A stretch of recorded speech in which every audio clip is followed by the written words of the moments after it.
Most people try to control every part of their garden, every insect, every weed, every leaf, every patch of soil. And at first, that feels productive, because it feels like you're protecting the garden, managing it, keeping problems away. But something strange happens. When you stop trying to control everything, the garden starts behaving differently, not immediately. At first, it can actually look messier, more insects, more wild growth, more unpredictability, and that's usually the moment people panic. Because we've been taught that a good garden looks perfectly controlled. Perfect rows, perfect leaves, no insect activity, no variation. But nature doesn't work like that. Natural systems are not sterile, they're balanced, and balance often looks different from control. The first thing that happens, when nature starts taking over more of the work, is increased biodiversity. More insects appear, but not just pests. Predators too. Ladybugs, hoverflies, ground beetles, spiders, parasitic wasps, and these creatures completely change how the garden functions, because now, pests are no longer operating without resistance. In heavily controlled gardens, predators are often missing. Repeated spraying, constant disruption, overcleaning. All of this weakens the ecosystem, but when the system stabilizes naturally, predators begin regulating populations on their own. This is why some gardens seem strangely calm. Pests still exist, but outbreaks rarely spiral out of control, because balance interrupts the explosion early.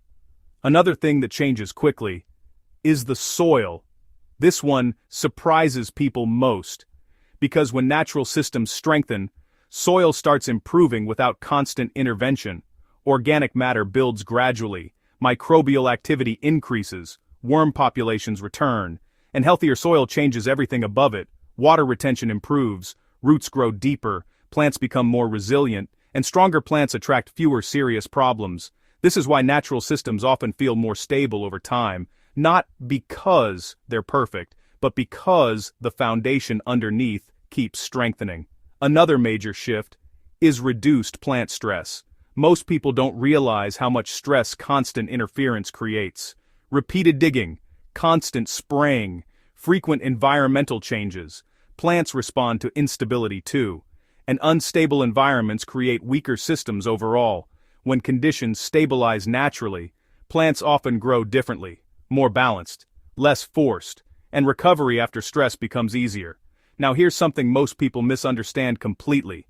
Letting nature control more of the garden does not mean neglect. It doesn't mean abandoning everything. It means supporting systems instead of forcing outcomes. That's the difference. Healthy natural gardens are still observed carefully. Watering still matters. Placement still matters. Soil still matters. But the goal changes.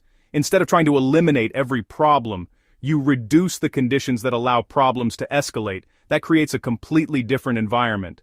Another thing that happens is pollinator activity increases dramatically. Bees, butterflies, hoverflies, all become more active in stable ecosystems.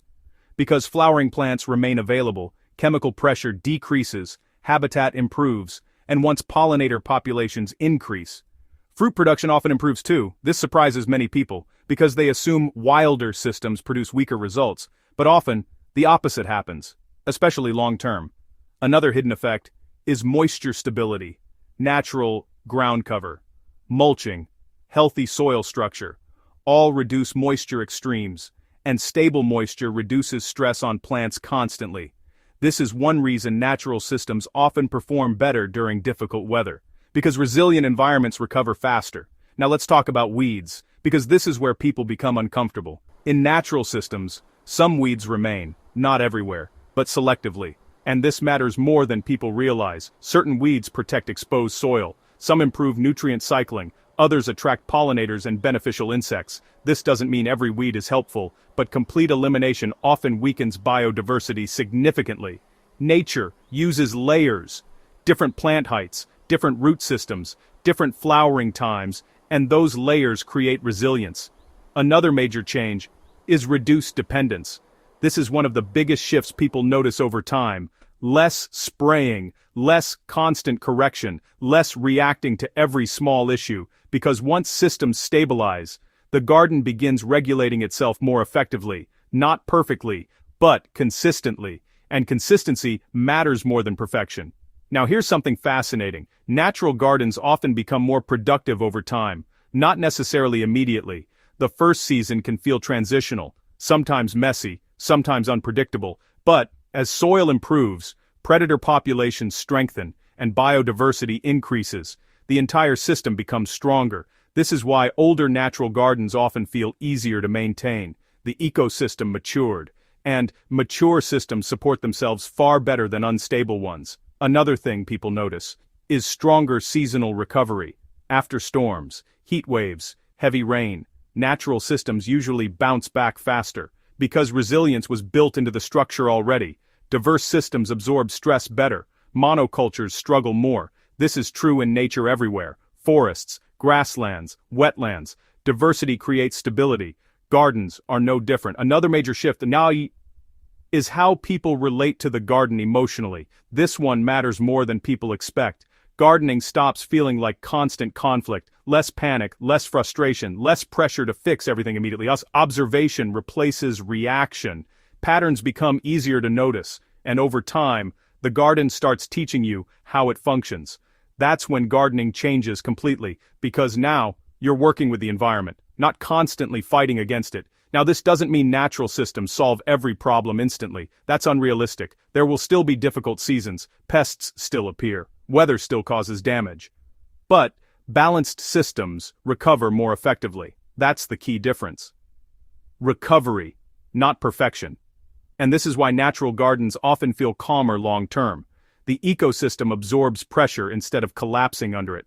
Now, here's the truth most people eventually realize. Nature already knows how to build stable systems. It's been doing it long before humans started managing gardens. Healthy ecosystems regulate themselves constantly. Predators balance prey. Organic matter feeds soil. Plant diversity reduces instability, and once those systems become active in a garden, the workload changes completely. You stop trying to force control constantly and start supporting balance instead. That's why letting nature control more of your garden changes everything. Not because the garden becomes wild and chaotic, but because the system underneath becomes stronger than constant intervention ever could do. Most people think control creates healthy gardens, but often, balance creates healthier ones. And once you experience that difference, it changes how you garden completely.